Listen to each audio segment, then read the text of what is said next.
In 2021, after 25 long years, DMK got a full majority on its own. But they did not deliver good governance.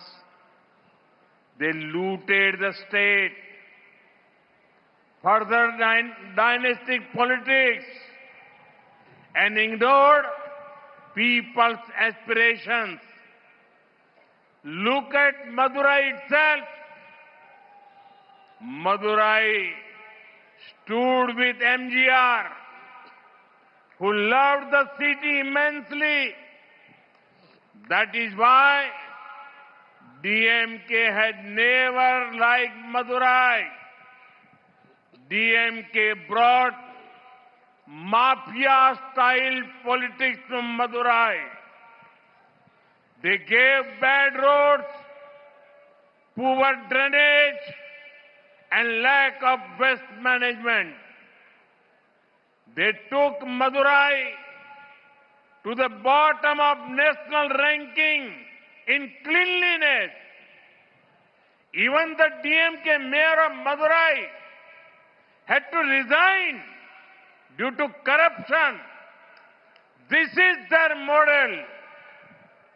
Money for themselves. Problems for the people. நண்பர்களே, 2021 ஆண்டிலே 25 ஆண்டு காலம் நீண்ட காலத்திற்கு பிறகு தமிழ்நாட்டின் மக்கள் திமுகவிற்கு ஆதரவாக முழு பெரும்பான்மையை அளித்தார்கள்.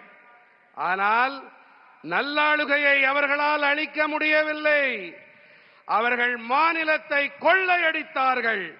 பரம்பரை அரசியலை முன்னெடுத்தார்கள். மக்களின் எதிர்பார்ப்புகளை மண்ணோடு மண்ணாக்கினார்கள். மக்களே, நீங்கள் மதுரையையே பாருங்கள். மதுரையை உயிருக்கு உயிராய் நேசித்த பொன்மனச் செம்மல் எம்ஜிஆருக்கு உறுதுணையாக உற்ற துணையாக நின்றது மதுரை மாநகர். ஆகையால் தான் திமுகவிற்கு மதுரை என்றால் வேப்பங்காயாக இருந்து வந்திருக்கிறது.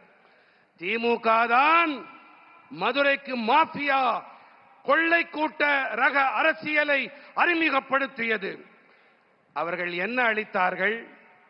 மோசமான சாலைகள், கேவலமான கழிவுநீர் வடிகால், கழிவுப் பொருள் மேலாண்மை இல்லாமை ஆகியவற்றையே அவர்கள் அளித்தார்கள்.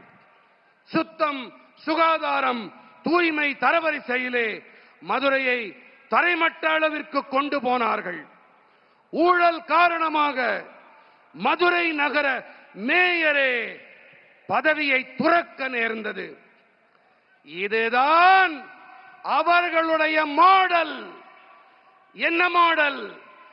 பணம் நமக்கு, பிரச்சனைகள் மக்களுக்கு. பணம்னா நமக்கு, பிரச்சனைனா மக்களுக்கு.